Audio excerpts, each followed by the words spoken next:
So I'm very pleased that we're doing the mind training series in Sheffield Buddhist Centre, because actually it's something that Sheffield Buddhist Centre has been quite dedicated to in various ways over the years. So I remember when Vedanya first brought my attention to the 7-point mind training, and in a fit of enthusiasm, he was actually playing table tennis with Amoghavanksa at the time. But for some reason I couldn't wait.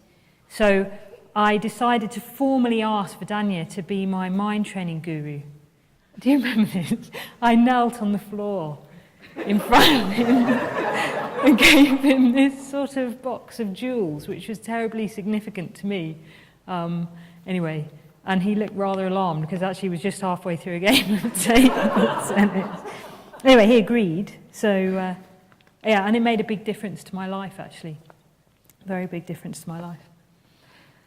So this evening I thought I'd talk about one of the mind training slogans, which is, of the two witnesses, hold the principal one. And what I'd like to talk about is developing the inner guru in relation to this. This is what I think this means, to sum it up. So yes, of the two witnesses, hold the principal ones. In a way, when they discuss this, usually in the mind training books, it seems quite simple, but I think there's a lot in it.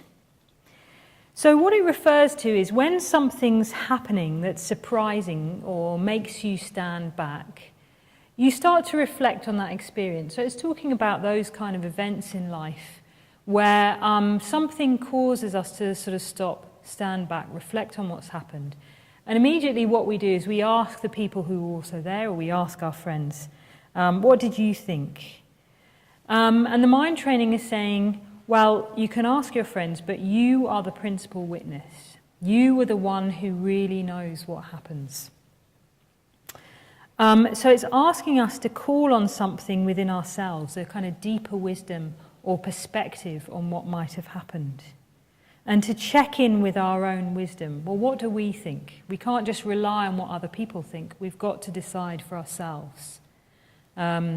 What do we think? What do we feel? What do we think was right or wrong in that situation? So just to give you an example, it often happens to me when I'm in a situation where we're talking a lot, there's a group of people talking a lot, and I'm worried that I might have said something sharp or a bit unskillful or a bit reactive. You know, I've slightly reacted. I've said something I'm not comfortable about, and I go away afterwards and I go, well, you were there. You know, what did you think happened? And do you think I could have done that better? Do you think I was a bit sharp or a bit reactive? So sometimes people will say, no, you were totally justified. They were really, I'm from South London, so we'd say they were really out of order. And they totally deserved it, and, you know, you were fine. But you still have that sense, actually, they say I'm fine, I don't feel fine. Actually, I feel like whatever anyone else says, I feel a bit uncomfortable about that. I think, actually, it's not that I was really asking you whether I was reactive or not. I know I was reactive. And reactivity, I'm afraid, just leaks out in one way or another. So it could be like that. It could be those sorts of situations where you're concerned that you may have behaved unskillfully, that you haven't quite lived up to your sort of own standards for your behaviour. But it could be something also quite positive. There's a very famous story of Sangha Night. He was in Mumbai when he was living in India, and his friends really wanted him to stay in Mumbai, to stay with them. But he just had this sense he had to go to Nagpur. He'd been invited to Nagpur by the new Indian Buddhists. And for some reason, he just didn't, there was no sort of external reason for it. There was no date compelling him to go. He could have gone later, but for some reason in his own mind he said, no, I've got to go on the overnight train this evening. So he left on the overnight train. He got to Nagpur. He said there were 2,000 people waiting for him at the station. Such is India. And he went to where he was staying. He had a little rest. And someone came into his room and said, Dr. Ambedkar has died. And Dr. Ambedkar was the leader of the Indian Buddhists, a great, great man, and which I'm sure you'll hear more about over the years. But And they couldn't, this great leader of the Indian Buddhists had died. No one knew what to do. Sangha stepped in and gave many, many talks, consoling people, encouraging them in their Dharma practice. And he said actually it was very vitally important that he was there. So in a way, that was also something positive.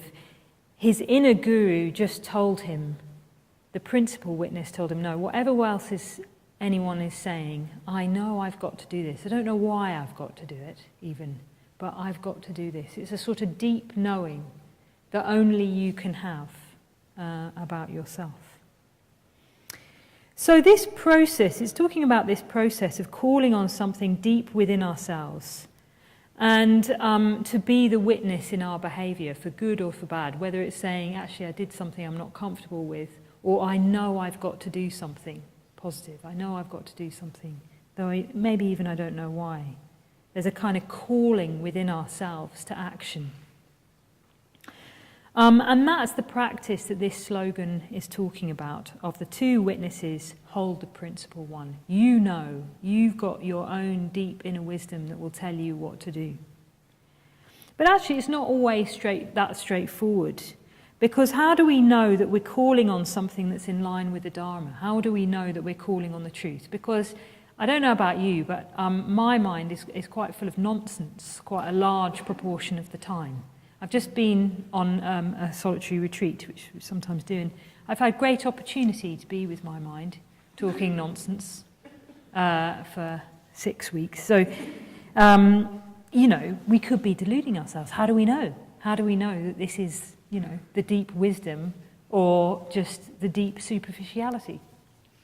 How do we know we're just not swept up by other people's opinions or even our own sort of emotional turbulence? So Bhante talks about developing the inner guru.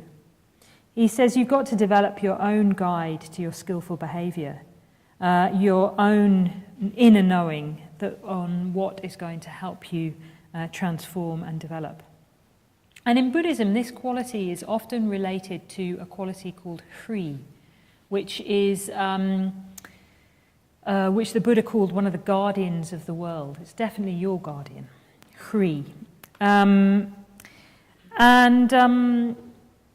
Hri is when your own inner ethical sensitivity, your own intuition, comes into contact with your actual behaviour. And it's usually talking about unskillfulness. So if your own inner ethical sensitivity, your own values, your own sense of what's right or wrong, comes into contact with the fact that you haven't lived up to them, and there's a sort of rub, a discomfort, that's that discomfort that I was talking about in that situation where you know in yourself, you've got an own sort of inner moral compass, and you know you haven't acted up to it. It can be called remorse, or it's sometimes called shame. So shame is an interesting word because in English actually it has a lot of other connotations.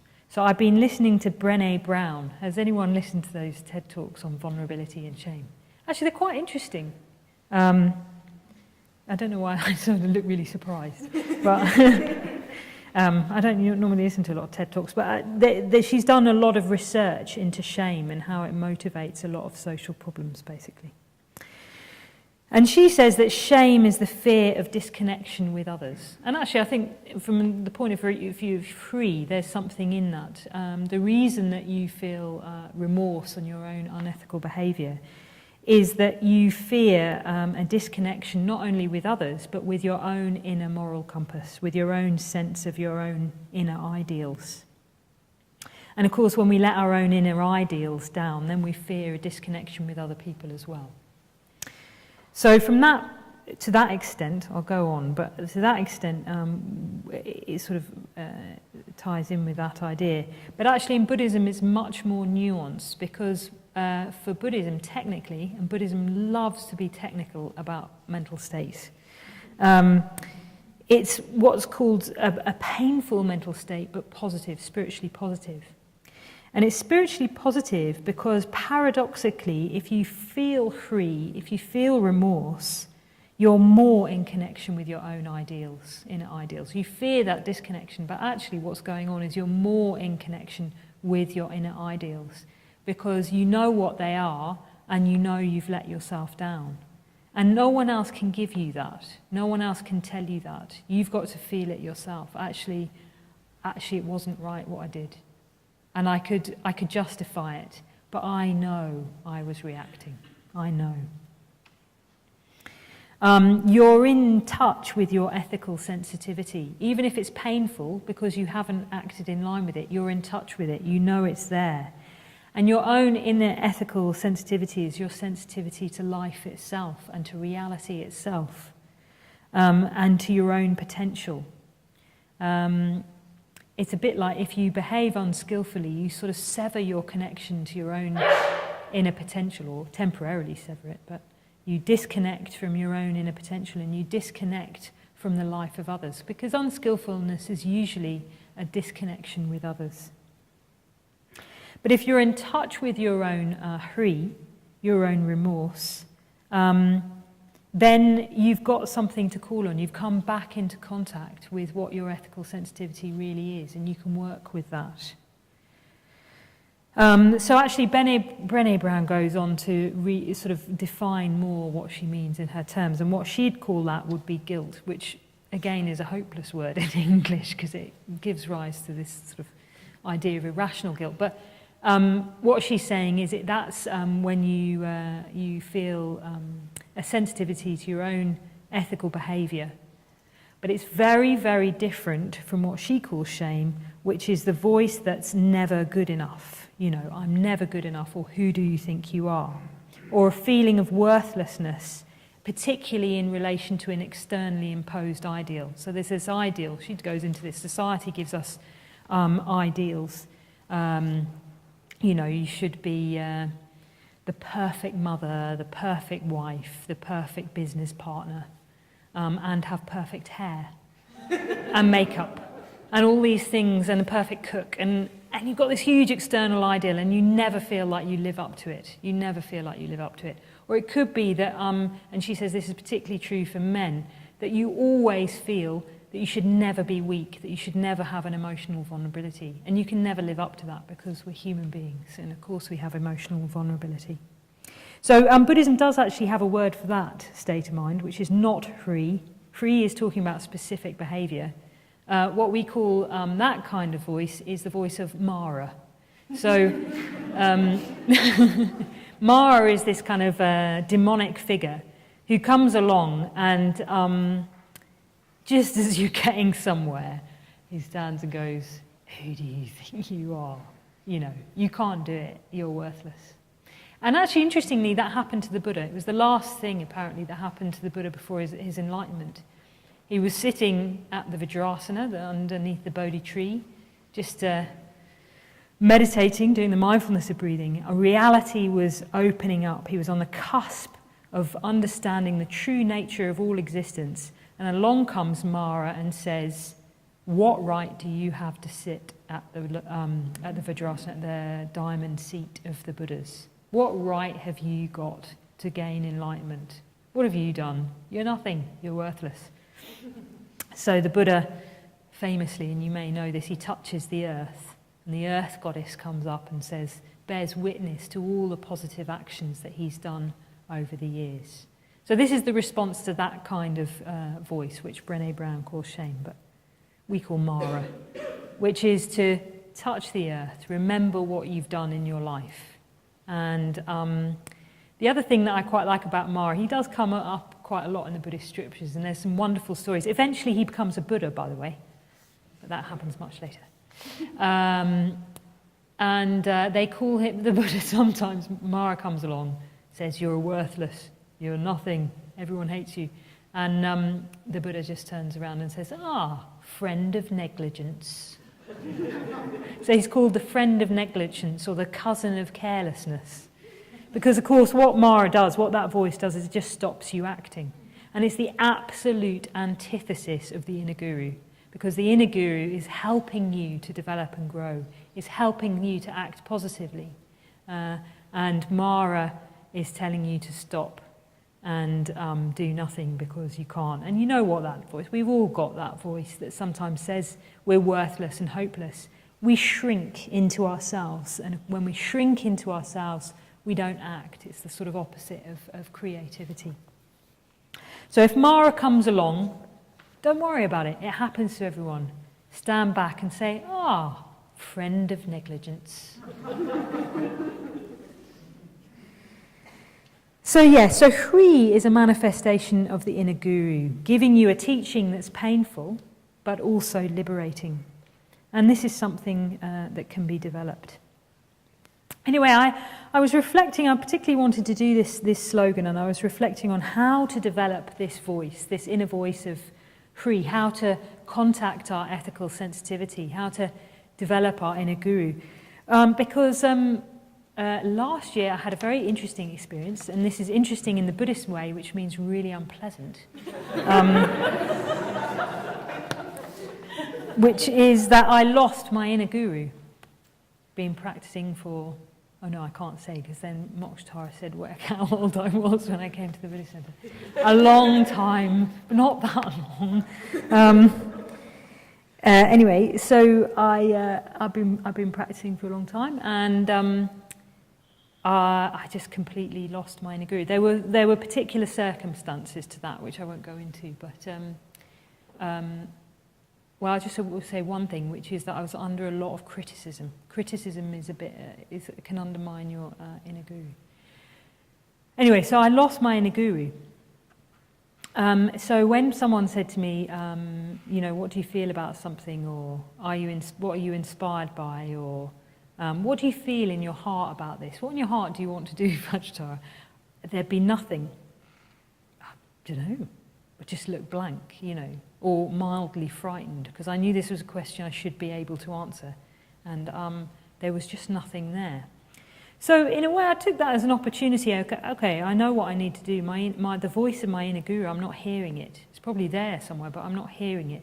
So I need to work out how to develop it, and I had to do that from scratch. And it's good when you do something from scratch, because you have to sort of learn the process. And incidentally, I won't go into this very much, but at that point when I was at my absolute lowest, I met Mara externally. So I was actually at the Vajratara, I was at the Mahabodhi temple, and I had a visitation from an actual person who I think was Mara. I'm not sure it was a other person. It wasn't a manifestation in my mind either. Well, it could have been. I mean, all sorts of things happened at the Mahabodhi temple. But anyway, someone else saw him, so that's a clue. So yes, so Mara comes when you lose your inner guru. It's the kind of antithesis of the inner guru. So what I did was I went back to a particular Buddhist practitioner of history called Yeshe Sogyal, who I often go back to. I first read her autobiography when I was 19, and I consistently read it. Because I don't know really why, actually. But anyway, there was a very interesting process where she talks about how she was the disciple of Padmasambhava, and how she made Padmasambhava's the precepts, the ethical precepts that Padmasambhava gave her, how she internalized them. And she had a particular process from that. And I realized that what I was doing was following that process. And it's also always good to have a list. And a list of 3s are quite good as well. So she said, externally, one should look upon the precepts as one looks upon one's Lord, one's parents, and one's best friend. So when you lose your inner guru, the first thing is that you might need guidelines, and these are the precepts. Because in a way, they're sort of fail-safes. If you can't rely on your own inner ethical sensitivity, you can rely on positive habit. So that's the good thing about practicing the precepts. You've got a kind of positive habit that you can fall back on. Even if your inner life is in complete confusion and bewilderment, the precepts give you something, well, you just do what is kind, or you just act generously. If you can't do anything else, just act generously, I remember saying in one beginner's course, if you can't do anything else, and it's all a complete confusion in your own mind, and you don't know what's going on, make someone some flapjacks. And she was, I didn't realise, she's a good friend of mine now, and she was sitting in the beginner's course and she went, my life is in a confusion and bewilderment. And then she made us all flapjacks the next week, which I thought was quite a good call, really. She said it did actually really help as well. So, you know, there you go. Your precepts are your friends, and friends are also people who like to eat flapjack and other things. So yeah, so the precepts are there saying, just do this and don't do this. Okay, it's quite simple. They're your best friend. At those moments, they're like, to use the metaphor, you've got drunk in a club and your friends are going to guide you home on a kind of psychological level. They're going to make sure you're in a cab and open your front door, you know.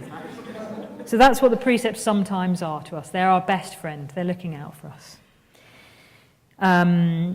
So yes, but also the precepts are your best friend, but also your best friends are your precepts. So sometimes we just can't see ourselves, and we have to rely on our friends to reflect us back.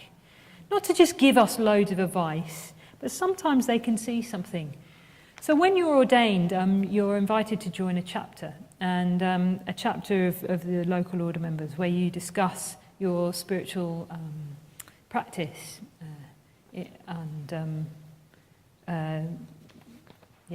People do different things, but in my chapter what we do is we each have a turn at sort of talking about our own spiritual practice, and then we question each other and help sort of, we don't give each other advice, but we really try and draw something out.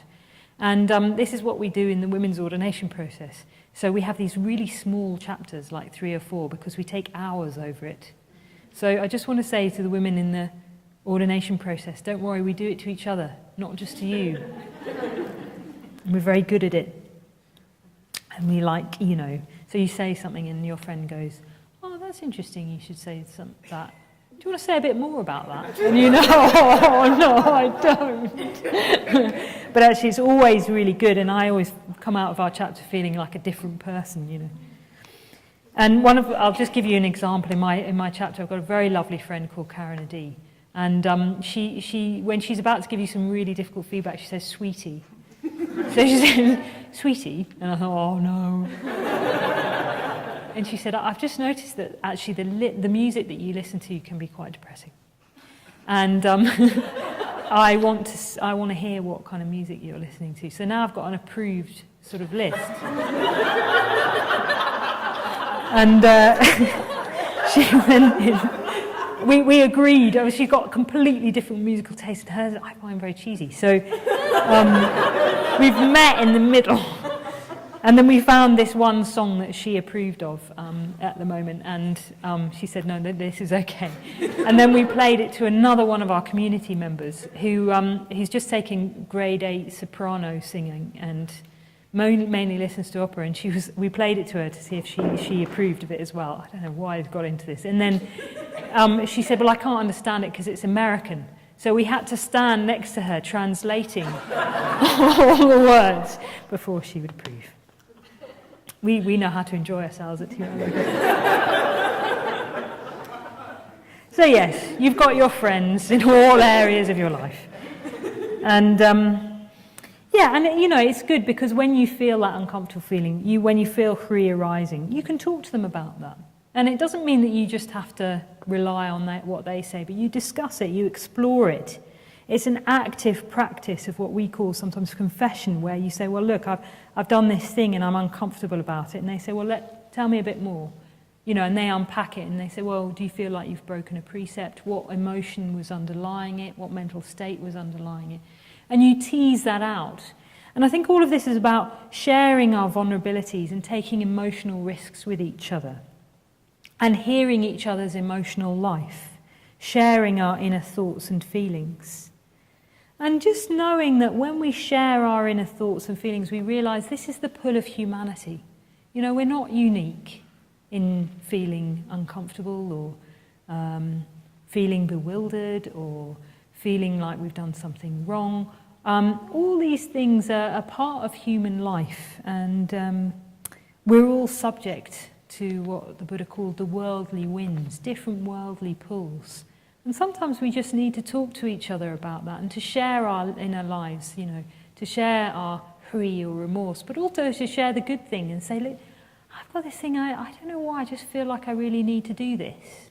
And what do you think? So recently I said, I really feel like actually I need a bit of a break and I need to go have some time off and go on a solitary retreat. And what do you think? And we explored that together. It's in the nature of human beings, even the Buddha, to need to communicate, to share our inner life. And the Buddha is very interesting, actually. Sangha, who really drew our attention to this, that the Buddha needed to communicate. He called out his companions in the spiritual life just to talk to them sometimes. Sometimes someone asked him a question and he gave a teaching. Sometimes he just called out a few of his disciples, and sometimes he just rejoiced in merits. The lovely story I was talking about the weekend where he called out Ananda, his companion and disciple, and said, do you approve of Sariputta? Which is like his main disciple. There was no way Ananda was going to say no. Sariputta was enlightened. He was one of the Buddha's chief disciples. So Ananda said, yeah, well, of course, you'd be mad not to. He's got great wisdom. He lives a simple life. And they rejoiced. He's contented. He's got few wants. So they rejoiced in his merits. Ananda rejoiced in his merits. The Buddha rejoiced in his merits. Then the whole sky filled with celestial beings that also rejoiced in his merits, filling the sky with coloured lights. And then they all went to bed. That was it. And I find that fascinating. I find it one of the most interesting stories in the Pali Canon. Because why would the Buddha do that? Why would the Buddha need to do that? There was no point to it. It wasn't a teaching exercise. He just clearly just wanted to rejoice in merits. So there's a need to rejoice. There's a need to communicate our inner life with others, even for the Buddha. And if you do that, through that exploration with others, you start to know yourself. So the next thing that Yeshe Sogyal says is, she says, internally, one should look upon the precepts as one's eyes, one's heart, one's life itself. So yes, through exploration with others and sharing our inner lives, we start to know ourselves. We start to know our tendencies and our inclinations. We start to understand our conditioning, from childhood and all the things that's happened to us in our lives.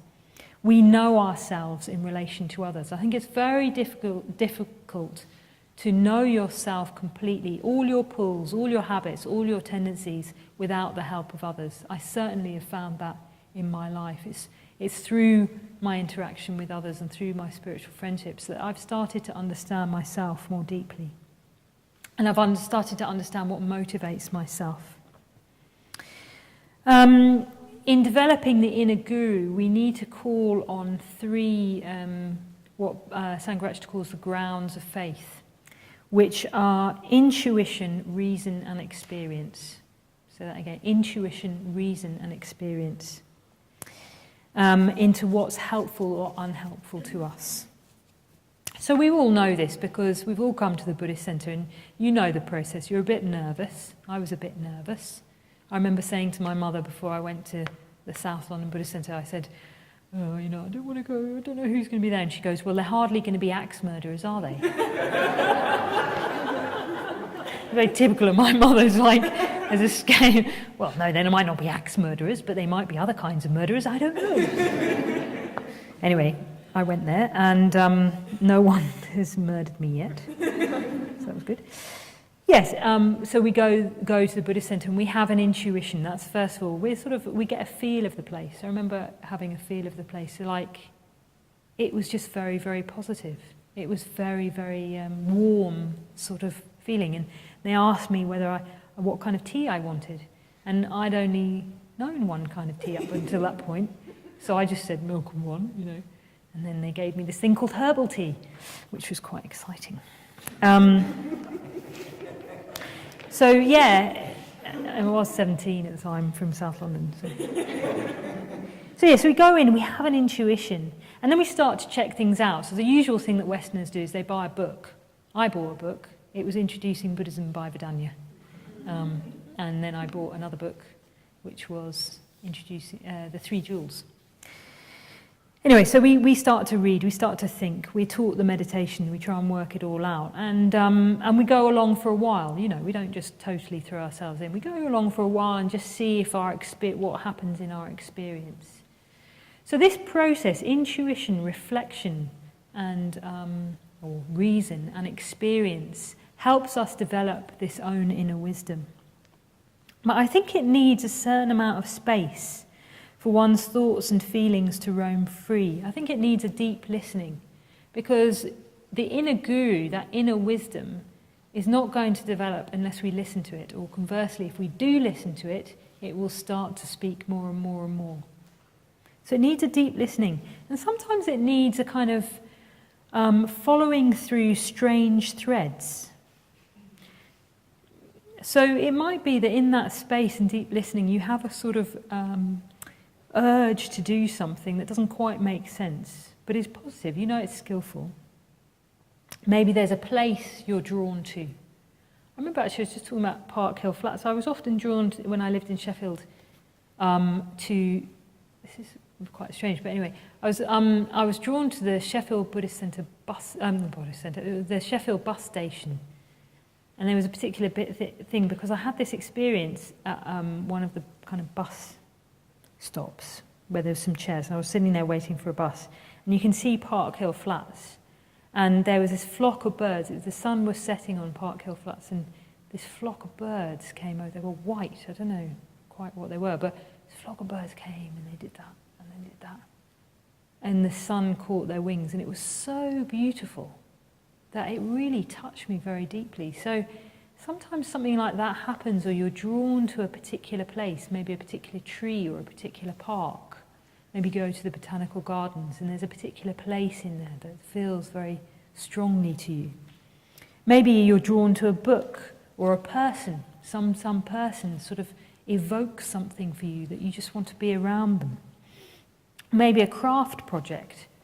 So I say craft projects because when I was trying to develop my inner guru, I was reading this story about Vasilisa and Baba Yaga, in which the girl, there's a young girl who goes into the forest, and she's got in her pocket a doll, and the doll is representative of her own intuition, and it jumps up and down and tells her what to do, and she listens to this doll, which tells her what to do. Anyway, in this state of mind, I remembered that I used to have a doll, and that my mum still had it, and that my nieces had sort of destroyed it. So I thought, I'm going to go and get that doll. So I went home and asked Mum if I could have my old doll back, which my mum's slightly unflappable, so she said, yeah, that's fine. And I got this doll, and she had no hair. So I started to stitch her hair piece by piece. It took me forever. And then I stitched her hair, and then I decorated her. She's got wild hair. It's sort of grey and green and red and black. And then it's got all these shells and things I found. And then I started to see things. I thought, I could decorate her skirt. I'm not particularly a crafty person. In fact, the last sewing class I went to, I got expelled from school during that class. It was called out. Got quite unpleasant connotations, actually. And they still got my sewing kit because I had to leave it behind because I had to leave the room. Anyway. So I had this doll, and I was decorating it, and I'm still decorating it. And then her skirt became fuller. It was covered in seed pods, and it became covered in feathers, and then embroidered. And then I made her necklaces out of berries. And then I found this bit of material, and I made her cloak that's covered in shells and pressed flowers. Anyway, it's wild. Don't know what that was about. But it was like I needed to do it, and I didn't know why, but something was calling me, and of course, it doesn't take a psychological genius to work out that it was my own intuition, my own sort of inner self manifested in this beautiful doll. So, there's something maybe that draws us or calls us that you don't need to understand why. Just follow it, listen. Notice what you respond to. I think that's the thing about developing the inner guru, is noticing deeply what you respond to, what brings you alive, what gives you that quality of knowing, a deep knowing, awakens your intuition and your reason and your experience. And I think to do this, we also need to really get in touch with our physical experience, not just our mental experience. Because there's a knowing in our bodies reflecting our mental states. It's interesting because if you look at the Buddhist tradition and the words that are to do with wisdom and knowledge, that kind of deep heart knowledge, it is heart knowledge. It's located physically in the heart center, and they talk about that. And there's certain meditation exercises, and one of which we'll do after the tea break, where to find your inner guru is located inside your body. Your inner guru isn't there, or there, or there. Your inner guru is there. So it's about getting in touch with that heart center, the center of your being, is quite important. So I think for a lot of people to get in touch with that deep wisdom, the inner guru, or a sense of deep ethical sensitivity and value, we have to get in touch with our bodies. And that's why, in Triratna we encourage things like yoga or Tai Chi or Qigong. Because wisdom is not just a heady thing, it's not just an intellectual idea. A deep knowing comes in the body. And the body mirrors our mental states. The body and the mind in Buddhism aren't two separate things. They mirror each other. So so seeing what one intuitively responds to and what's the meaning of that, and reflecting on our experience and using our reason to kind of create an inner wisdom, to cultivate an inner wisdom. It's those three factors, intuition, reflection, and experience, that lead to this inner wisdom. And then this is what I really value, this is what I care about, this is what I feel deeply. In the later Buddhist tradition, this is symbolized by each bodhisattva having what's called a bija, or a seed, in the heart center. So the bodhisattvas, we don't always see this in modern Western pictures, but when you visualize them, they have a little symbol in their heart center, and that's called the bija, and it's their deep heart wish for themselves and for others. It's their deep knowing, this is what's really important to me, this is the most important thing. So we'll do a meditation after the tea break where we get in touch with that. It's a knowing that's beyond knowledge. And this leads to something quite special, which is, Yeshe Sogyal said, secretly one looks at one's precepts as one's tutelary deity, or one's yidam. So what we do then is we see that the ethical precepts reflect reality. They're not externally or even internally imposed. They're not some kind of conscious thing that one has to take up. They're a reflection of the way things are.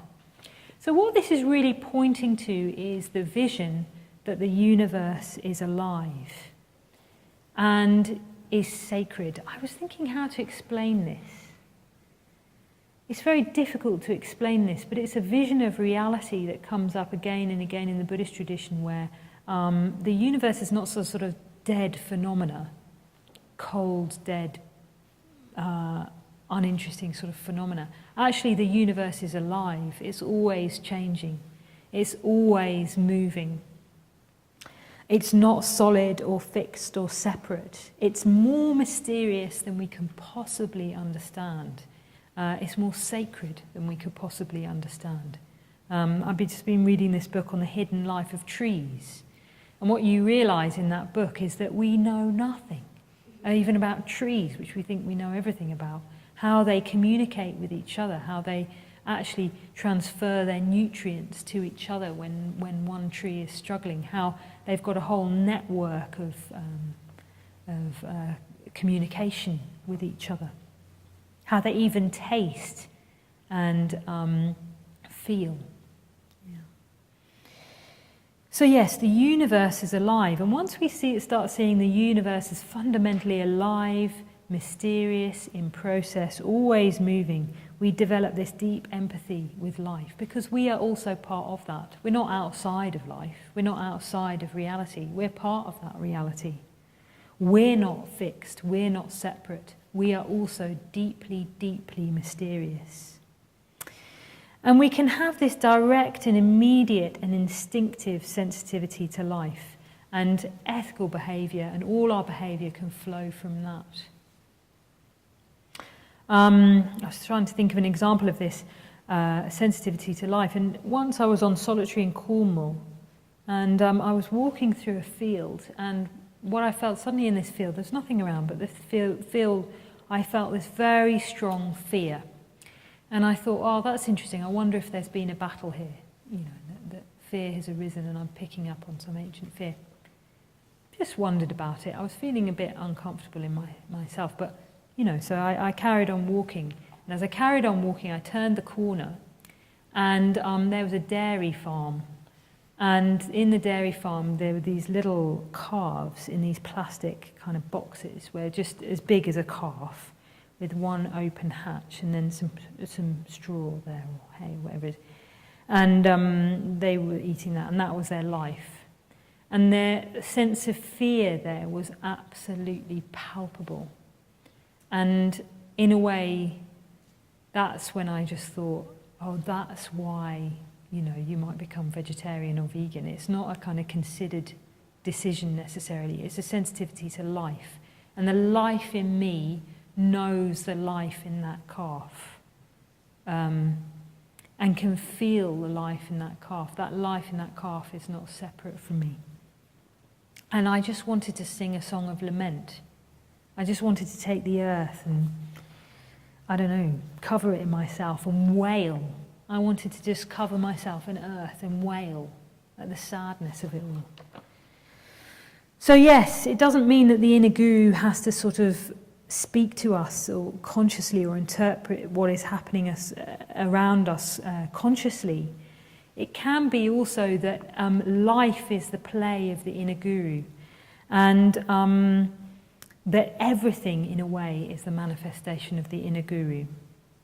So what happens in, and particularly this tradition of Yeshe Sogyal and the tantric tradition of Buddhism, is that you move, that the inner guru is reflected externally through your friends and through your communication. You learn about, it's then internalized. You know your own inner wisdom and your own internalized inner guru. And then the inner guru manifests outwardly, from you outwardly. So there's this whole process of external to internal to reality itself, to manifesting into reality, to radiate everywhere. And what Padmasambhava recommended to Yeshe Sogyal is that she took this up as a conscious practice, that whatever happens, pleasant or unpleasant, good or bad, is the guru manifested, because the guru points us to reality, and reality is everywhere. So if the guru is pointing us to reality, the guru is in everything and everywhere, in every interaction that we have. And it's not that the guru then, you don't get into the problem of evil, that the guru is purposely, consciously conjuring up horrible things to make you think. Because reality isn't a sort of another realm, it's just here. This is reality. We need to just understand it as it is. So you can take up this practice where you see every experience that you have is a manifestation of the guru. And I have taken up this practice quite a lot in my life, actually. And when I do this practice, quite strange things start happening, and it's very joyful as well, because actually most things are quite joyful in my experience. Joyful and magical things happen. The universe is alive, the universe is vibrant, it's a manifestation of the flux of the elements. It's the mystery. We are alive and vibrant. We are a manifestation of the flux of the elements of reality. We are a mystery. And when we really feel that in ourselves, awe and gratitude arise. Everything is the play of the inner guru. In the Buddhist tradition, the Buddha looked out after his enlightenment with the eye of the Buddha opened, and he looked out at all beings, and he saw that they were like lotuses emerging from the mud of existence. And it said that when he saw this, he shook. He literally vibrated with the life in others. The life in others vibrated in him. And in a way, this is the ultimate expression of the inner guru, because when life resonates with life, we know what we need to do. There's no consideration or sort of trying to work it out. We respond fully with life. And I have had some experience of this when Sangha died, and some of you might know that when Sangha, who I fully regard as my teacher, when he died, his body was laid out for a week, and one could sit with his body. So I did that a few times, and I had this experience with his body where I absolutely knew what I had to do, and not in detail. So this was when the inner guru really found me, in a sense, was when I was sitting with my own guru. And it was this sense that I absolutely knew what I had to do, and that I would know what I need to do when I did it. It wasn't that I knew that, like, this year I have to do this and then I have to do that. It wasn't all planned out like that. It was just I knew I was a disciple.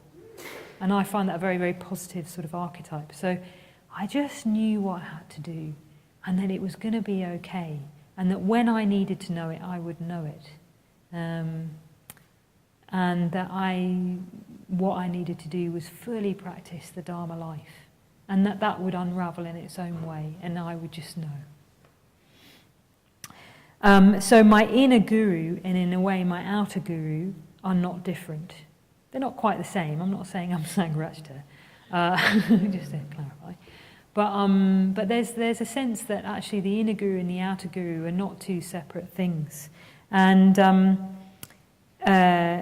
what one then does in the Buddhist tradition is imagine the outer guru filling oneself with light, filling oneself and meeting the inner guru.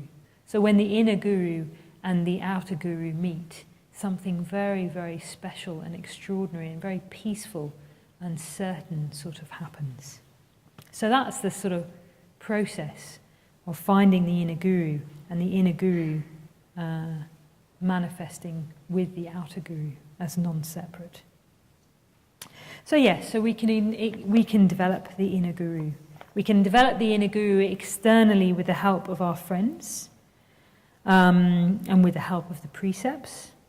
We can develop the inner guru internally by recognizing our own responsiveness and getting to know our intuition, reasoning, and experience. And secretly by responding to reality itself that we are part of. We are part of reality itself.